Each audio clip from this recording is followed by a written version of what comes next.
I feel as if there's so many good working moving parts around Griselda nowadays, and especially when it comes to their consistency, quality of catalog, and even their roster. I mean, they check off each and every single box off for being a powerhouse in hip-hop, and that's exactly what we're going to talk about, guys, is how Griselda came into the game and absolutely took over, practically the whole hip-hop genre at this point, and how could you even consider them underground when they're probably working with the biggest of artists nowadays, guys? So thank you so much for coming into another episode. It's always a pleasure making content for you guys. And Lou, take it away for the rest of the episode. So speaking about this episode, it was voted on by our Patreon members. So thank you to you guys who voted. And the options this week were The Impact of Griselda, which won with 13 votes. And a lot of people have been wanting this episode, so we're happy to finally deliver it.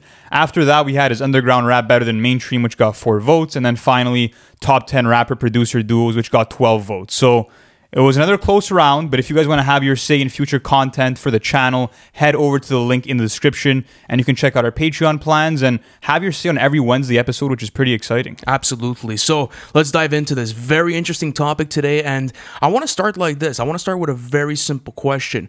What made you gravitate towards the sound of Griselda? Because I feel as if that's the first thing you kind of pick up when, you hear, let's say, a Griselda member create maybe a compilation album or even make a personal studio album. So what was that first thing for you? Yeah, for me, it just felt like a resurgence of, 90s hip hop in terms of the New York sound that was present. And it kind of felt fresh, and it kind of felt like they were taking these mafioso rhymes that we saw in the 90s from artists like Biggie and Hove, but also adding these contemporary street anecdotes and also adding their own flavor in the sense of the ad-libs that they would put into the songs, the wrestling references. Like, they just had such a unique and distinct sound as a collective, because even if you look at their production, a lot of the beats have that same gritty aesthetic that you can now come to expect. So that's what I appreciate about Griselda, is the way that they've kind of carved their own lane and have become popular and kind of broke into the mainstream without sacrificing their roots and what their sound was from the jump. Absolutely. And I think the first thing that convinced me with them was the consistency, because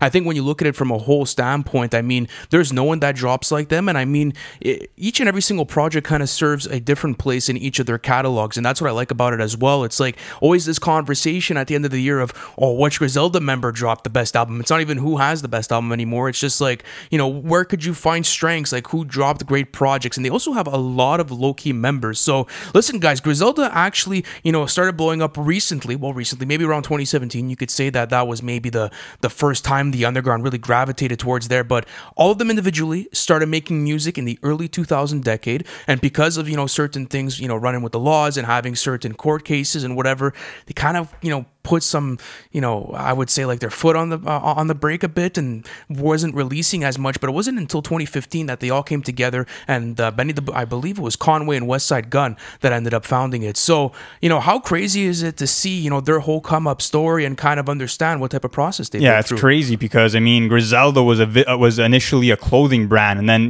they ended up seeing that Conway the Machine had a knack for rapping, and then he had a prison sentence, so he spent some time in jail. And then around the early 2010s, Westside Gunn was like, you know what? Let me kind of pick up the slack, and try this rapping thing out myself. And that's what he did. And then Griselda as a label, as a record label, was officially founded in 2015. And the first actual project under the Griselda moniker was Hall & Nash, which is a collaboration album between Conway the Machine and Westside Gunn. And then they kind of kept building up steam by just dropping projects continuously. You had the Hiller Wears Her Mace series, which Westside Gunn was dropping frequently.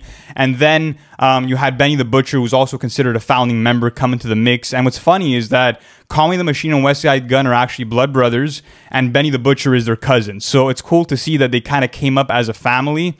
And if you look at it right now, to see the roster that they've built up, it's pretty impressive, because it includes Westside Gunn, of course, Conway the Machine, Benny the Butcher, Boldy James, Mac Homie, Armani Caesar, Rome Streets, YN Billy, and of course their in-house producer Derringer, who has kind of helped mold that sound in terms of the production. So what do you think makes the production of Griselda so unique and such a hot commodity right now? The Derringer aesthetic. I mean, just coming up with Derringer as a producer was a great move for them because it allowed them to create such a creepy aesthetic that was always, haunting throughout all of their beat selections. Not only that, but I want to shout out also Westside Gunn's ad-libs because I think they had so much of the background of that production that, it's almost a hot commodity now just to have his ad-libs on your track. It's a fucking hallmark for every Griselda song. Absolutely. Not only that, but I think that when you're rapping about such dark content matter and that you're sort of, trying to, show that imagery through the music, you need that soundscape to match that energy and to match that dark sort of,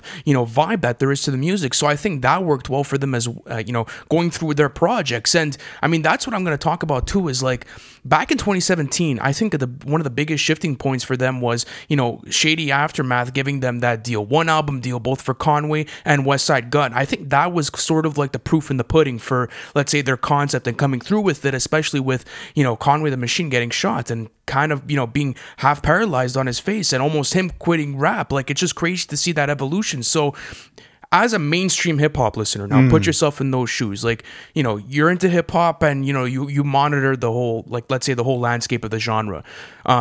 What were your first initial thoughts when, kind of maybe going through Tana Talk 3 or even going through Fly God? Like, what were your impressions? And do you think they deserved, to have that one album deal with Shady Aftermath? Yeah, I mean, first of all, Benny the Butcher should have been included in that deal. I don't know why they weren't looking at him at the time, and I'm sure they ended up regretting it. But another big move that they also made was in 2019 when, they actually signed to Rock Nation, for a management deal, all three of them. So that was huge. But in terms of like my first impressions with them, I was just blown away that I was getting hip hop that took me back to the importance and the art of the bars, because nowadays you don't see too much of that. I mean, of course, you have the veterans like Jadakiss, like Lil Wayne, who are still dishing out, 3-verse songs, and we're actually, talking about a lot of serious shit. Of course, also, if you look at the gangster rap genre and also the coke rap subgenre, you do have guys like Freddie Gibbs and Pusha T, still making masterpieces throughout the 2010s decade, but Griselda as a unit just felt so complete, and it's because of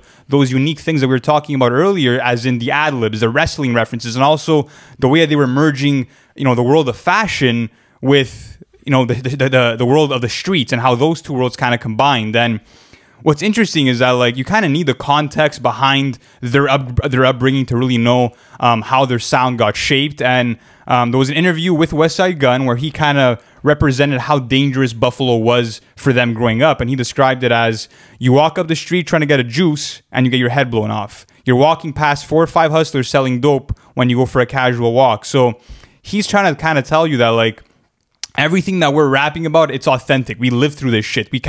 We're part of this lifestyle and found a way to kind of go against the grain and make our way out. So I think that's cool to really, put into context to understand why they rap about the stuff that they do. And that's something I want to ask you too, is that, like, of course, their style is very unique. It's very distinct. But do you think that when you're looking at, let's say, the bigger collectives, because that question does come up right now. After the consistency they've put out, the question comes up, are they the best collective in hip-hop right now? And I think that in terms of output, they're more consistent than any other collective in the game. The quality's there as well. But are they diverse enough to get that title for you? I think when it comes to a raw hip-hop standpoint, they are at this point. I mean, when you look at the projects that are being dropped and you look at the frequency, I mean, the only label, I think, label/crew that, is kind of like next to them in that sense is Dreamville. I feel as if Revenge of the Dreamers 3 was absolutely fucking massive. I mean, everyone's dropping great solo projects, but, I mean, still, we haven't gotten a JID album since 2018. I mean, J. Cole just came back. We haven't gotten a Baz album yet.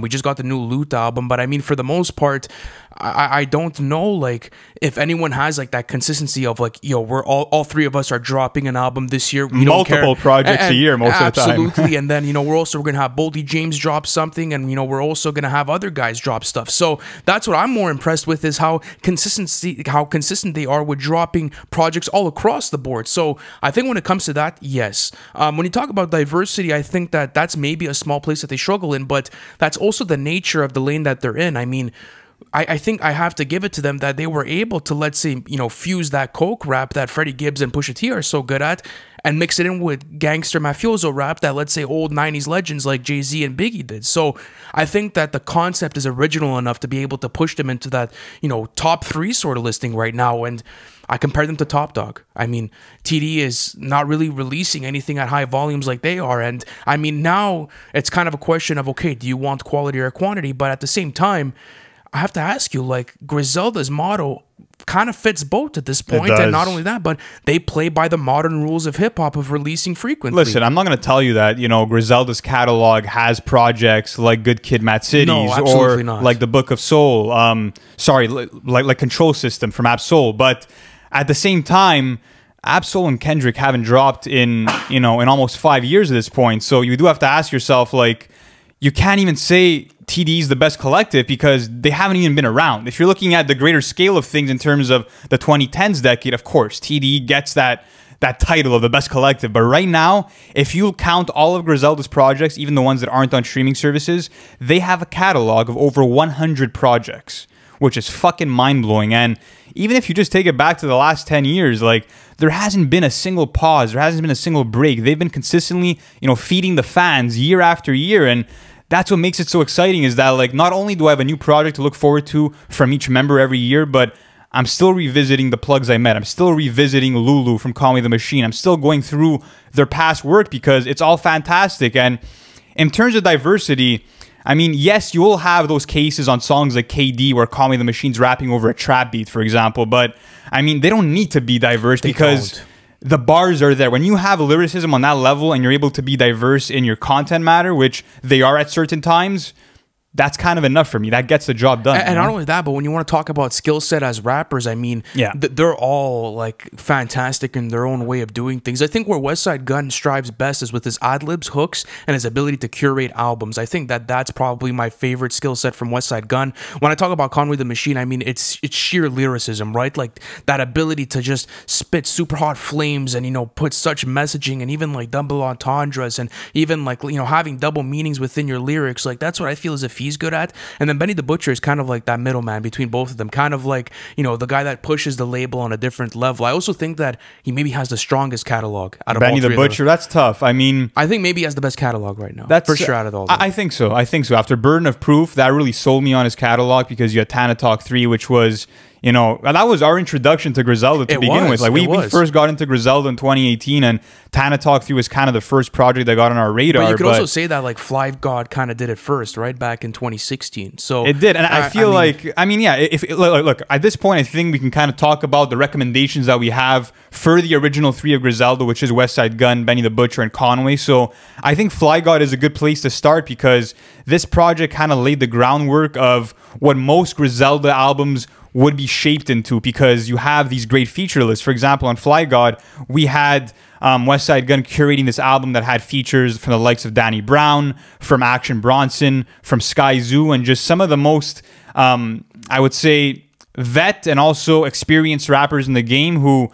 aren't necessarily similar in style, but all know what they have to do over certain beats. And I think that that's where Westside Gunn strives, is choosing these beats that have these ear-bending samples, like these vintage, old, dusty samples mixed in with these dark piano melodies or whatever else he's adding in. So I think that, again, Westside Gunn, his main attribute would be that curation, for sure. The curation is inevitable, and I think he's actually one of the best curators right now in the industry, like mainstream included, because if you look at the curators right now, first 2 that really come to my mind, DJ Khaled absolutely washes him. I don't even want to mention him, you know, in this conversation, but after Donda, Kanye West is kind of curating right now, where he's putting together feature lists with 30+ artists. Yeah, he's been doing that, though, I would say. But Kanye. I mean, like, it's such an underrated feature of his, right? To be able to curate an album and execute the vision with, you know, 40+, you know, producers and featured artists. So I mean, at the same time, it's like Westside Gunn allows himself to connect, you know, to that sort of part of the industry and be able to embrace that. Another thing I like about,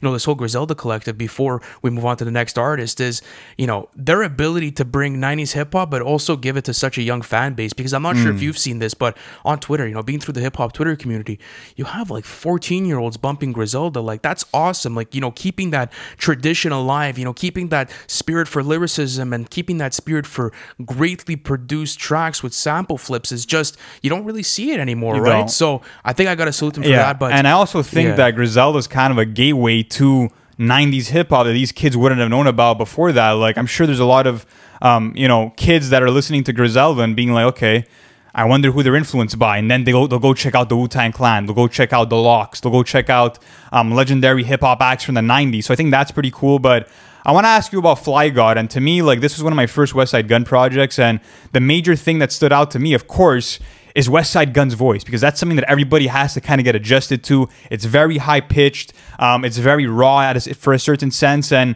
the first thought that I had was, like, he sounds like a whiny kid at the playground who just, you know, wants to use everybody's action figures and just pleading for that. You know, that's the kind of sound that I got. And he's also kind of a mix between Ghostface Killah and Biz Markie, I would say, because of that high pitch. But he does enough vocally to stand on his own ground. So what impressed you the most about Fly God? I think his ability to create a soundscape with just his ad-libs and voice. I mean, that's so impressive to me, because yes, obviously, like, he has the fashion references, he has the coke talk, but yeah, I mean, what really stands out for him is that delivery and those ad-libs. You know, they don't, it's like they kind of make the song for you. They make that soundscape. It kind of, his voice alone has that signature Griselda sound that, you know, everyone's accustomed to. I mean, you'll know Westside Gunn's voice after the first time you hear it. It's impossible to unhear, and then you'll understand the ad-libs. And I mean, a big challenge with Westside Gunn's music is being able to accept all those qualities in it, because it's very quirky. It's not necessarily the most, I would say, how could I say, traditional way to, you know, deliver hip-hop. But I mean, when you think about it, it kind of is, because, as you said, those two legends that you mentioned are main influences of him, and you see how he was able to combine that. So I think that's what I like about it. And also, Fly God has like this sort of like vintage luxury vibe to it, if I have to put it. Like, you know, hearing Action Bronson like talk about like chandeliers in the Cougar, you know, like that like gives me vibes. Or even Sky Zoo just ripping absolute game on 50-inch Zenith. Like, there's just too much that goes on that album. So let's actually move on to Benny the Butcher's Tana Talk 3. So I want to start where, like, you know, you and I really got convinced of this whole collective. Yeah. The first thing I thought when I heard this was Gangsta Rap's back. You know, there was someone that was finally doing it on that level, that was bringing, you know, a 90s aesthetic back to even any part of the hip-hop genre. So how did you like it? Then, like, what were your first thoughts going through the whole album? Yeah, I mean, at first I was just shocked that, you know, it took me so long to find the collective, because I heard this album and I was blown away. And the first thing that I thought was like, okay, so Benny the Butcher is part of this Griselda collective. Then I heard some of their other stuff, I wanted to get familiar with them, and then I came to the realization that, like, he's the most accessible rapper out of the three, without a doubt. And I think that comes down to his very clear delivery. And also, when you're looking at, like, you know, his bars and his content matter, it's always about kind of, you know, relating to a hustle and his grind towards success. And I feel like that's something that's relatable for a lot of people, especially that are, you know, trying to make a career out of it for themselves, or trying to have a drastic change in their lives. That's something that Benny the Butcher kind of represents. And with Tana Talk 3, executive produced by Derringer and The Alchemist, they did literally all of the beats on this album, and you get various strings on this thing. You get elegant, classy samples, you know, these dark piano melodies like you can come to expect from so many Griselda projects. Then you get songs like 97 Hove, where you have, you know, Benny just coming in with these one-liners. And I think that's where he really, you know, strives for me, is coming out with lines like, brand new pistol, I'm dying to take that bitch out on a first date. You know what I mean? Like, when he meshes so many different topics and really personifies things and gives you insight on his experiences being locked up and how that's affected him.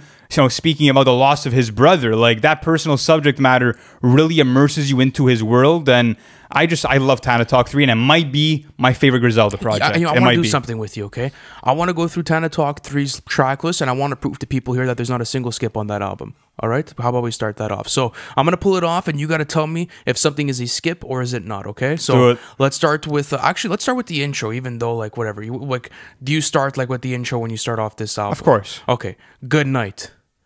Not Absolutely. A skip, definitely not. Scarface versus Sosa Part 2. Fantastic. Absolutely. Rubber Bands and Weight, one of the best songs on the album. One of the best. Fast Eddie is fantastic. Broken Bottles is fantastic. Echo along with Westside Gunn is absolutely ridiculous. 97 Hove. I mean, that's a classic. What's better, Griselda 97 song. Hove or Joe Pesci 38? Oof, those are two of the best on there. I mean, what's your favorite? I love like the Goodfellas references in Joe Pesci 38. So I'll have to go there. I'm going 97 Hove. I think that I bumped it's close. I think that's my most played. Who Are You is a phenomenal fucking song, that's bro. Great. Oh honestly, I think I like Who Are You better than both of those, to be honest. Are you for real? I love the Royce verse. Feature? It's the Royce feature. It's also, Benny talking about being locked up in that cell and, reading fan letters and all that sort of shit. So content matter-wise, great too. And that sample just makes it. 51 with Westside Gunn. Amazing. Fire. Rick, Langfield, all 70. Like you said, there's no skips. No, 14 songs, straight heat. And you know what got me right away? Look at that fucking album cover. Don't tell me that's not one of the hardest fucking album covers you've ever seen. Look, that's Benny's brother, man. Look how crazy that's done. Look at the art on this. That's beautiful, bro. I'm I know. sorry. And like that's the thing with them is like from start to finish they don't miss a detail. Like they're so good at making projects and putting them out. And fuck, dude, like. Time to Talk 3. Is it a top 10 album of the 2018? It's top 20. I don't know about top 10. It was such an amazing year. Like the 2018 is probably my favorite year of the 2010s. So it's tough to say, but it's up there. It's definitely up there. Okay, so let's go on to the last album now. And Lou, I know you're a big fan of this one. It's Conway the Machine's Lulu. So again, another crazy fucking album cover. I mean, you have the shark. I mean, you kind of already know what's going to happen. It's Conway going to be ripping through a bunch of fucking beats and just going to be absolutely murdering it. So what made you choose Lulu out of any other, I think it's his more concise project, and I think that he does the most on there. I mean, again, every single song produced by The Alchemist, and I think that that's always a good sign. Like, look at The Price of Tea in China by Boldy James. Look at Bo Jackson by Boldy James.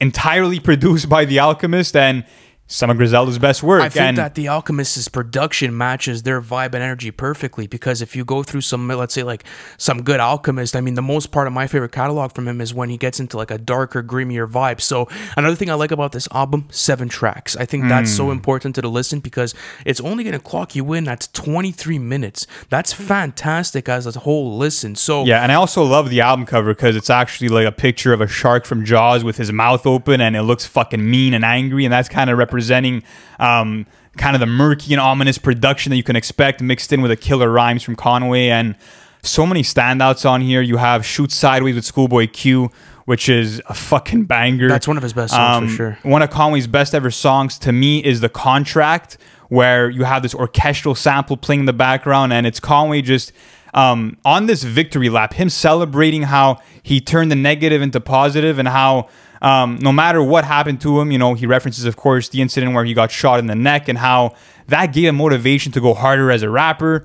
Not only that, but you get a vicious performance from him on the song Calvin, where he displays this triplet flow, which is fucking mind-blowing. And again, another situation where there's no skips and just very cohesive from start to finish for me. He's probably the best MC out of all of them for sure. Like lyrically, yes. Overall MC, I don't know, because Benny's flow is just, it's crazy, bro. I think Conway is better lyrically. As a full package, as a rapper, maybe Benny gets the edge, but I don't think Westside comes close to them in terms of a rapping perspective. No, but he definitely strives in other areas. Yeah. So, listen, I mean, now that we're talking about this, these guys are working with some of the biggest in the industry right now. It is a massive point for them in their career. I mean, if you've heard the Lost Forever snippet, Travis Scott and Westside Gunn, that was massive. There was a leak off CLB that was apparently supposed to make it with Benny the Butcher. I mean, they all made Donda. So, well, Benny did not make it. So, what are people seeing in this out of the mainstream? Like, why do you think people want Griselda now to be able to push their records? Well, what's interesting is that Westside Gunn and the Griselda movement have kind of become like cultural icons to this generation. And Tyler, the Creator himself, said that Westside Gunn made him feel like rapping again, and was actually a big inspiration, but for him coming out with the Call Me If You Get Lost album, because Griselda really influenced him. And even if you look at the intro on Call Me If You Get Lost, Sir Baudelaire, that beat is actually taken from the song Michael Irvin off of Westside Gunn's album Fly God is an Awesome God Too. So he's using the same beat and saying that Westside Gunn literally, that spirit that they have, the knack for the bars, for that grittiness, that dark sound, inspired me. And this is Tyler the Creator talking. This is one of the biggest artists in the mainstream. Not only that, but I feel like it's a similar vibe with Travis Scott, who's just kind of amazed by what they're doing, and that's why you're getting some of Travis's, most intricate rhymes on a song like Lost Forever, which of course was previewed at the Dior Fashion Show, and there's a leak, on there to that song on YouTube, which is just beautiful. But I think that that's where a lot of the influence and a lot of the, desire to collaborate is coming from, is the fact that they're bringing back this spirit that has been gone for a while. So it's pretty cool to see them influence artists like Travis and Tyler. Not only that, but like you mentioned, Benny the Butcher and Drake have 2 songs in the actual vault together. So hopefully those will surface sometime soon. Apart from that, Call Me the Machine, of course, has the song Bang with Eminem. So when you're looking at guys like Eminem, when you're looking at the fact that on their collective album, What Would Sheen Gun Do, Raekwon is opening the album up as the intro and actually giving their flowers to Griselda. Like, you have serious icons and hip-hop legends giving them their flowers for a fucking reason. It's for sure. No, I think that it's because they're keeping that competitive spirit alive in hip-hop right now, where people want, like, think about what COVID did to the industry and how people weren't down to drop projects anymore. That didn't stop those guys. No. They're the definition of quality and quantity. Like, they'll never put out They had, like, their best year in COVID. Look at Pray for Paris. Look at Burden of Proof. Look at Price of Tea in China. Like, there's just so much that comes out of that record label that's absolute quality. And I think that when you're a mainstream artist right now, like, think about how many guys want to switch up their sound or maybe get better with, lyrical substance, or want to maybe attack different beats. I mean, Tyler in 2019 released Igor. That was nowhere near a hip-hop album. Having that sudden shift in mentality and in artistry is so awesome to see, because it allowed him to be able to create one of his best projects in his discography, in my opinion. Even someone like Travis Scott. I mean, now there's talks about Utopia being more of like a psychedelic rock album. I mean, you need some grimier shit for that. You need something that's dark, that's going to possess that sort of, energy to be able to make people be like, whoa, what the fuck am I listening to? Like, get the stank face type of vibe. You know what I'm trying to say? So, and Kanye West, choosing to have them on the album was huge and keep my spirit alive. That was genius, because even at that, like, everyone knows Conway the Machine and Westside Gunn and Benny the Butcher for the coke talk and the vicious sort of raps, but having them open up about their shit and having them kind of get introspective and trying to connect to God was beautiful. They've kind of done that in the past, but it was cool to see them rap over like these organs, and to have them actually just be on a Kanye album. Like, that's fucking, like, that's the looks that you get after being on a Kanye West album is huge, and that was a big moment for them too. But the fans wanted it, bro. Don't tell,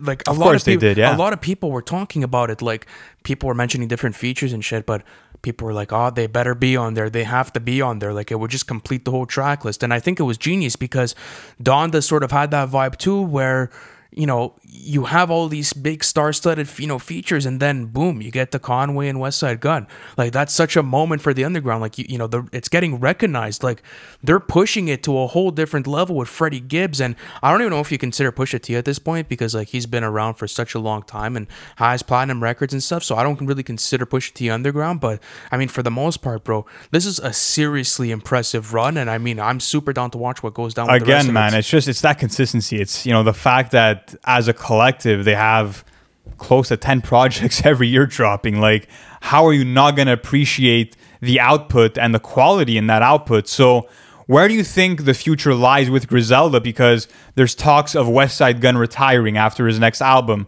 There's, things being set in motion, such as Call Me the Machine developing his drumwork label. There's Benny the Butcher with his Black Soprano Family label as well. So where do you think the future lies? And do you think that this roster, which again is being built up heavy, they just signed Rome Streets, like, where do you think the future lies for Griselda long term? I think they're going to dominate. I really do think so. Because they have such a big monopoly within the underground right now. It's all theirs. They fucking run it. Absolutely. Yeah. It's all theirs right now. And that's what's beautiful about it, is they have so many different rappers working under them, creating these great projects that now their fans are gravitating towards. It's also like, if you're like, if you're a fan of a Griselda member, I feel as if it's an easy transition into another Griselda member. That's what I feel as if goes on with them. Like my transition to Boldy James was very seamless because of Benny the Butcher and Conway the Machine, you know? So I think that that's what works so well for them, is that they have comfort in numbers. You know, they have a lot of guys coming up and that are hungry to drop great tapes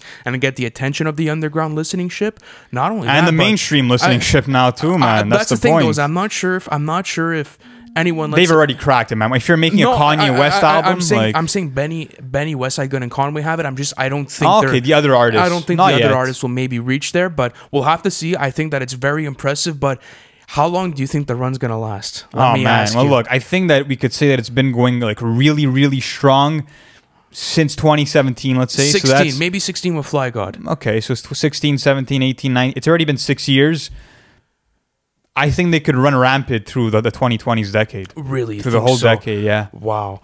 Do you think maybe at a certain point, like the content matter needs to change? Like what needs to really get them there? Because they obviously have to improve and keep going to be able to reach that sort of feat. So I think just, you know, continuously making cinematic albums, putting in, you know, these little passages from old movie clips and just creating and crafting the albums that they've been doing, because the formula has been working for years now. So I don't think there's much to add for them. But guys, listen.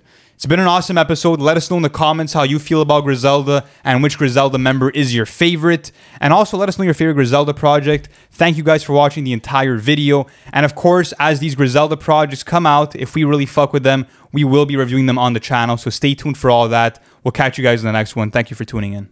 Thank you for watching the video. It's always a pleasure doing content for you guys. Listen, if you haven't already, subscribe to the channel, because we're doing album reviews, and we actually have our series called Everything We Know, where we take you guys through the whole album rollout of the hottest releases of the year. Not only that, guys, but our Patreon plan is now live. You guys can access that in the bio. I appreciate you guys, and I'll see you on the next one.